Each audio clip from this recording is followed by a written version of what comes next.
everyone, I'm so excited to film the second ever episode of Rhi-Cap. I'm the host, Rhiannon, and if you haven't watched the first episode featuring the varsity water polo coach, Adam Roth, go watch it on Marlboro Life on YouTube right now. Today, I'm sitting here with the varsity soccer coach, Coach Julian, who will take us deeper into the exciting insights of Marlboro's soccer program. Tell us what it's like to coach soccer at Marlboro. It's a great privilege.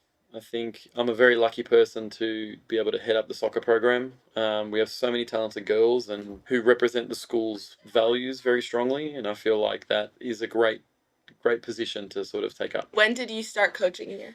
I started coaching here in the 2022-23 season as the assistant coach to Coach Carl. What were you most excited for this season?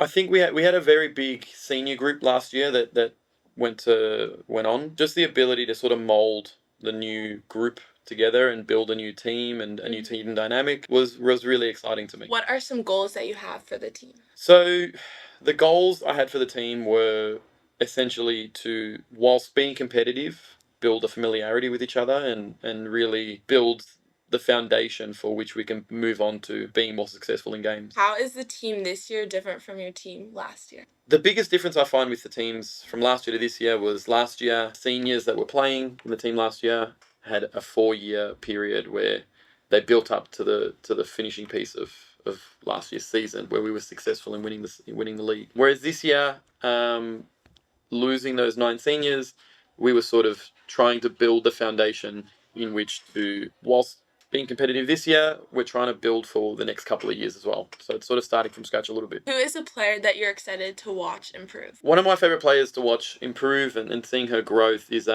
Sydney Carlin. She's someone who came into the varsity team a couple of times for training last year and played a couple of minutes, and someone who I feel has great potential, someone who is exciting to watch and can do lots of things on the field. So she's definitely someone I love to watch improve. What do you think the team dynamic is like outside of the soccer field? I think it's fantastic. I think everyone gets along and likes each other. I think we've got no girls on the team that I worry about in a social setting. I think everyone gets along, and when we get opportunities to catch up, everyone's a big, nice group. Who are the team captains, and how do you think they impact the team? So our team captains this year are Una Hartman and Arya Kuklinski.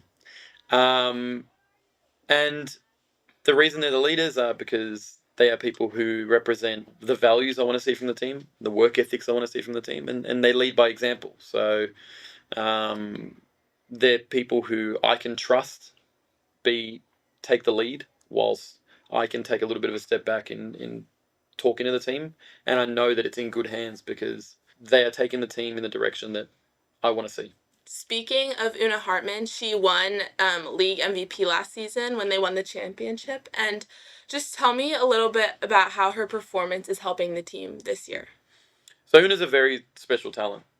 She's someone who comes around once in a blue moon and is someone who changes the dynamic of the whole team. So someone like Una has almost like a pull where when she receives the ball, it creates space for everyone around her. Also, her leadership qualities have skyrocketed this year. So she's someone who is incredibly coachable.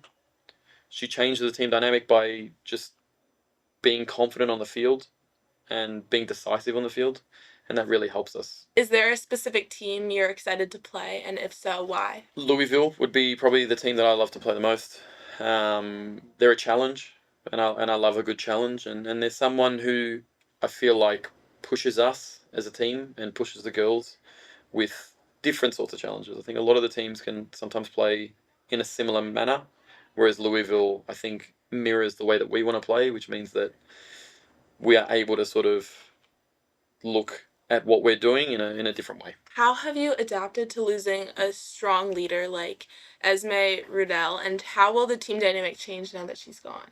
It's always tough. Again, just like Una being a once-in-a-blue-moon player, I think Esme is just as rare. She's fantastic as a leader and someone who the coaches could really rely on push the team forward. You're never going to find another Esme. I think that's never going to be viable.